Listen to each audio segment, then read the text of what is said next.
Ladies and gentlemen, welcome. We have been doing a lot of work to prepare to present for you this week. The very first day of school, right after lunch, we started watching one of the movies so that we could get to know the story of Romeo and Juliet. We talked about the characters and everything that happens, and then by Thanksgiving, we had done our auditions, and the week after that, they got their parts. And since Thanksgiving, we have been working to learn our lines, learn our roles, create our set for you, make new costumes, just so that we can present for you tonight. They've done a lot of work, and I'm really, really proud of what they have done. Now, I'm going to talk a little bit about Romeo and Juliet itself. Probably most of you are fairly familiar with the story, but occasionally we have people that are not. So, our setting is Verona. At this point, it's a city-state. It's not Italy. And there are two families who are really vying for control of Verona. There's the Montagues and there's the Capulets. They own property, they own companies, they have people who work for them. And every time those people get together in some location on a street or in a public square, something happens between those people. 3 times by the time our play starts, there has been some sort of outbreak of violence. The prince of the city is getting really upset with this, and he eventually tells them that he's not going to stand for this anymore. Now, Romeo, at the beginning of our play, is lovesick. Not for Juliet, for Rosalind. He's in love with a girl named Rosalind, but Rosalind doesn't seem to be really interested in him. So he's quite upset. He's rather mopey, actually, as he comes on, and his friends say, well, we're going to cheer you up. There's a party we can go to. Well, the party, though, is at the house of the Capulets, and of course, Romeo is a Montague. So they go off to the party, and there, that's when he sees Juliet, and it is love at first sight.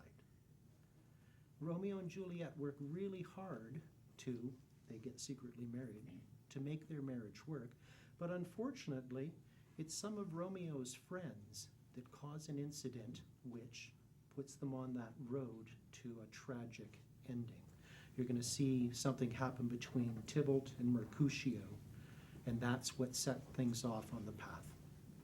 We'd like to welcome you to Lester B Pearson School for the Arts production of Romeo and Juliet.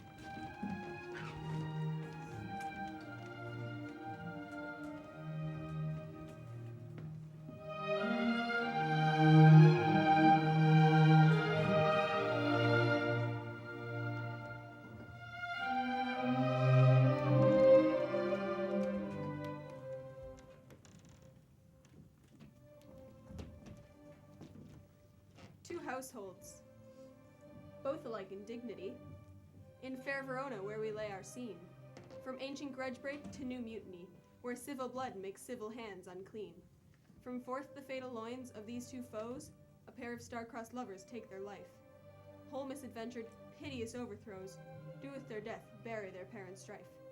The fearful passage of their death-marked love, and the continuance of their parents' rage, which, but their children's end, naught could remove, is now the traffic of this evening stage, the which if you with patient ears attend, what here shall miss, our toil shall strive to mend.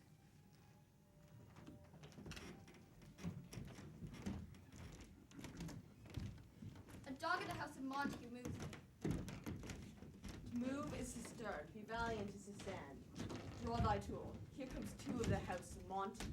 Let us take the law of our side. Let them begin. I will frown as I pass by, and let them take it as they list. Nay, as they dare. I will bite my thumb to them, which is a disgrace to them if they bear it.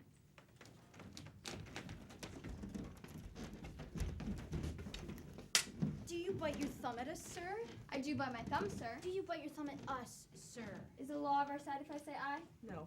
No, sir, I do not bite my thumb at you, sir, but I bite my thumb, sir. Do you quarrel, sir? Quarrel, sir? No, sir. If you do, sir, I am for you. I serve as good as a man as you. No better. Well, sir. Say better. Here comes one of my master's kingsmen. Yes, better, sir. You lie. Draw if you be men. Gregory, remember thy swash and blow.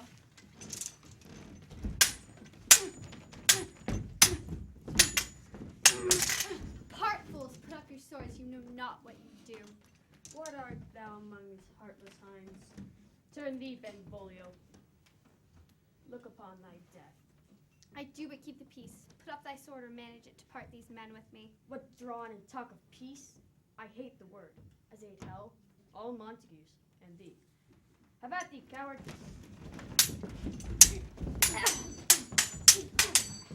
What noise is this? Don't get me wrong.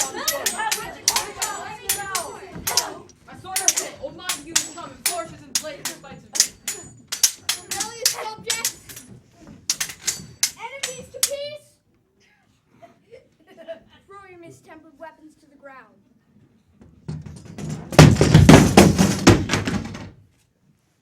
Three civil brawls, bred of an airy word, by thee, old Capulet and Montague, have thrice disturbed the quiet of our streets.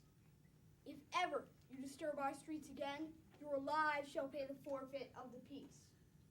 You, Capulet, shall go along with me. And Montague, come to this afternoon to know our further pleasure in this case. On pain of death, all men depart.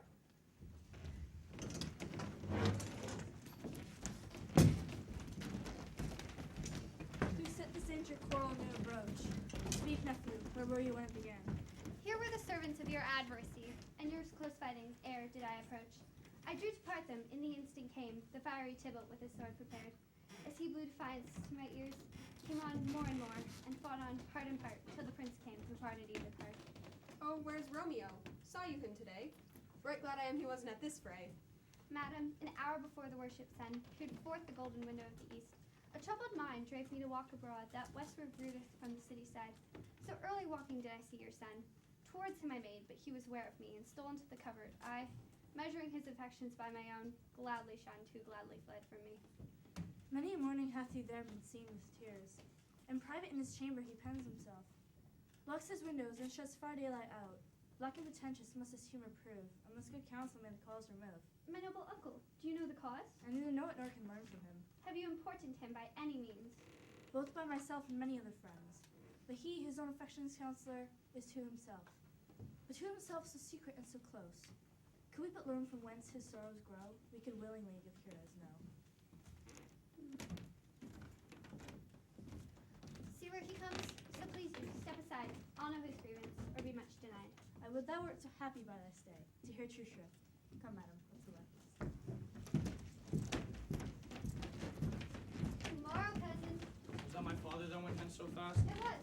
But sadness lengthens Romeo's hours. Not having that, which having makes them short. In love? Out. Of love?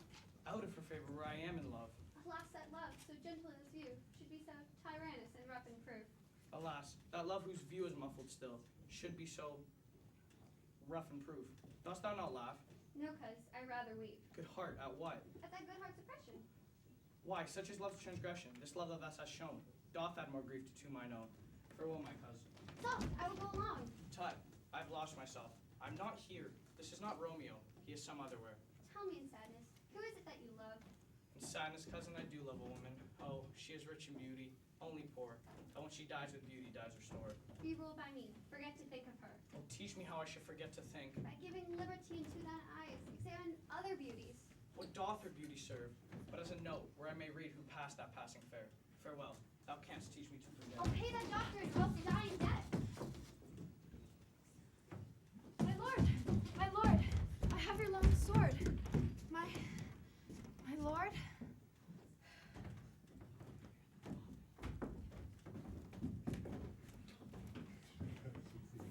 Heed my words. My liege. My lord, what say you to my suit? My child is yet a stranger in the world. She hath not seen the chief for 14 years. Younger than she, our happy mother's maid. And too soon martyr, though so early made. The earth hath swallowed all my hopes but she. She is the hopeful lady of my earth. But woo her, gentle Paris, into my scope of choice. lies my consent and fair according voice. This night I hold a feast, and to you, among the store, one more, most welcome, makes my number more. At my poorhouse, look to behold this night, earth's treading stars, that make dark heaven light. One more may stand in number, though in reckoning none. Come, go with me. Go, Sierra.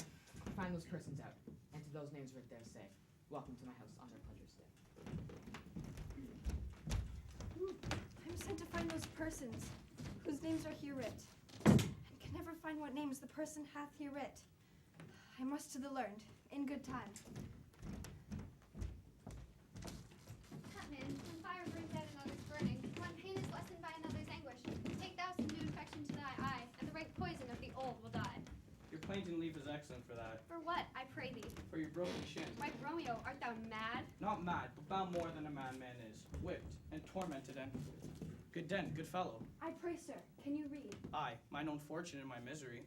Perhaps you have learned it without book, but I pray, can you read anything you see? Aye, if I know the letters in the language. He say honestly, rest you, Mary. Stay, fellow, I can read. Signor Martino and his wives and daughters, Count d'Aslam and his beauteous sisters, the lady widow of Retravio, Signor Placentio and his cousin, Mercutio and his brother, Valentine, mine uncle Capulet, his wives and daughters, my fair niece, Rosaline, Signor Valentio and his cousin, Tybalt, Lucio and the lively Helena, a fair assembly. Whither should they come? To supper, to our house. Whose house? My master's. Indeed, I should have asked you that before. My master is the great rich Capulet. If you be not of the house of Montagues, I pray, come and crush a cup of wine. Rest you, Mary. At this same age and feast the Capulet sups the fair Rosaline, whom thou so lovest. With all other admired beauties of Verona, go thither with unattained eye. Compare her face to some I shall show, and I'll make thee think thy swan a crow. One fairer than my love, the all-seeing sun, fear ne'er saw the match, since the first word begun. Tut, in that crystal scales let there be waged your lady's love against some other maid. I'll go along, no such sight to be shown, but to rejoice in splendor of mine own.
What lady is that, which doth enrich the hand of yonder knight?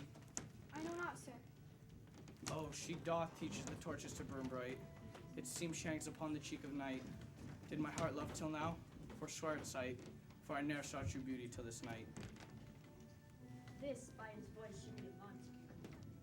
Fetch me my sword, boy. There's a slave covered with a fancy face. Here is scorner us lemon. Now, by the stock and honor of my kin, I strike him dead. I hold him out of sense. Why, how now, kinsman, wherefore storm you so? Uncle, this is Montague, our foe, a villain that is hither come in spite. The scorner us solemnity is night. Young Romeo, is it? It is he, the villain Romeo. Content thee, gentle coz. Let him alone. He bears him like a poorly gentleman. And to say truth, Verona brags of him to be a well-governed and virtuous youth. It fits when such a villain is a guest. I'll not endure him! He shall be endured. What good man, boy, I say he shall. Am I the master here, or you? You'll not endure him. You'll make a mutiny among my other guests. You'll set a cock-a-hoop. You'll beat a man. My uncle to the shame. You are a saucy boy. So,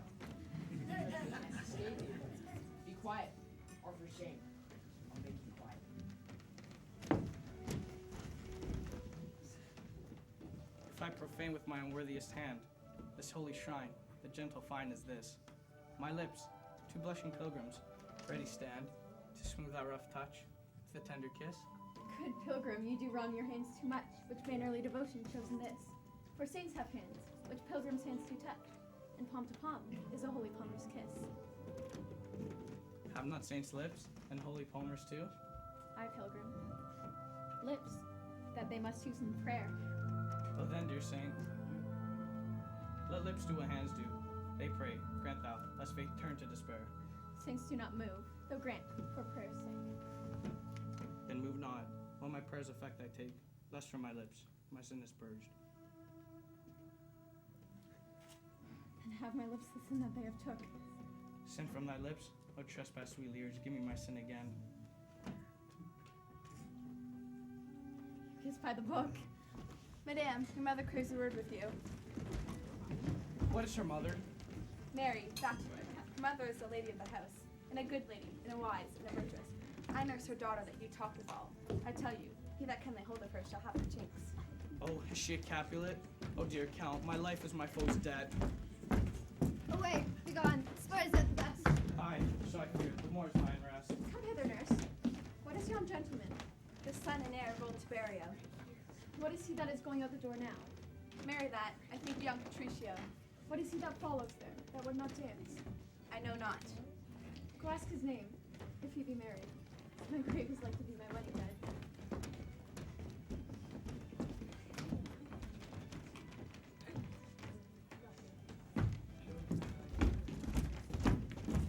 His name is Romeo, and a Montague, the only son of your good enemy. My only loves come from my only hate. Early sin unknown and known too late. Anon, come, let's away.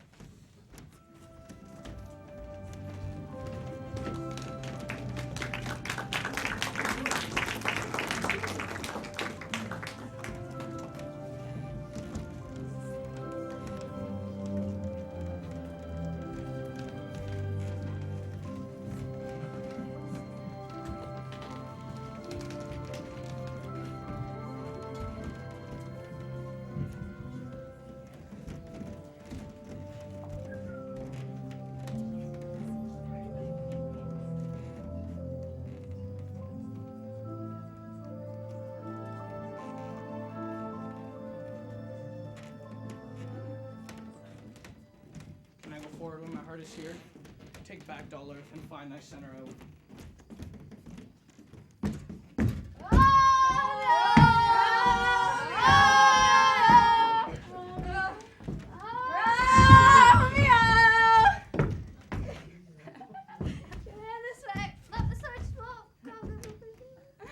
Nay, I'll conjure too. Humors, my man, passion, lover. Appear thou in the likeness of a sigh. Speak but one rhyme, and I'm satisfied. I conjure thee by Rosaline's bright eyes, by her high forehead and her scarlet lip, by her fine foot, straight-legged, quivering thigh, that in the demesnes there adjacent lie, thou appear to us. And if he hear thee, thou will anger him. This cannot anger him. My invocation is fair and honest, and I conjure in his mistress's name only but to raise him up. Come, he hath hid himself among these trees, to be consorted in the Seabur's neck. Blind is his love, and best befits the dark.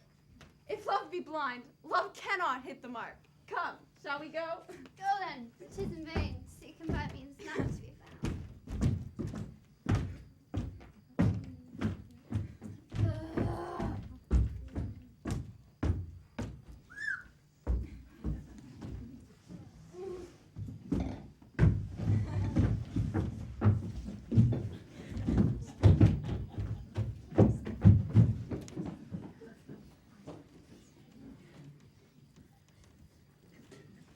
He just has scars that never felt a wound.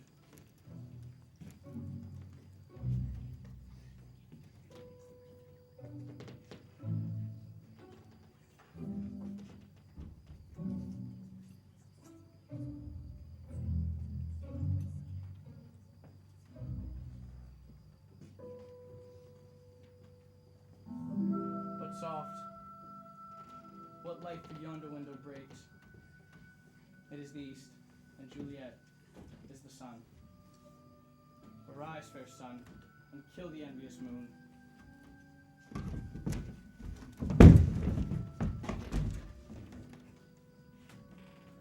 'Tis my lady. Oh, 'tis my love. Oh, as she knew she were.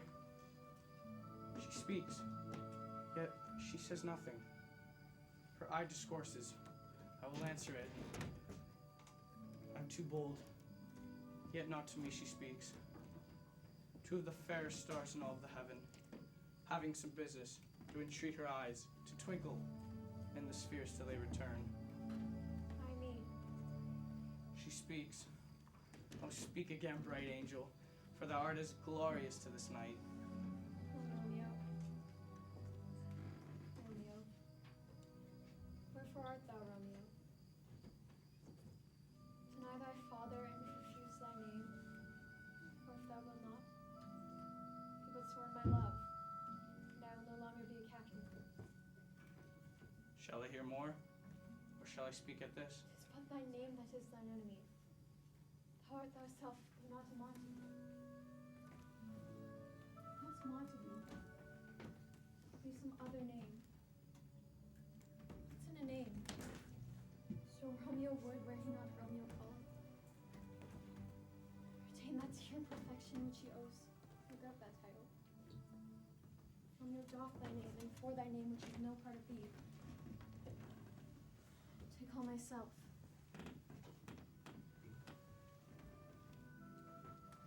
I take thee at thy word.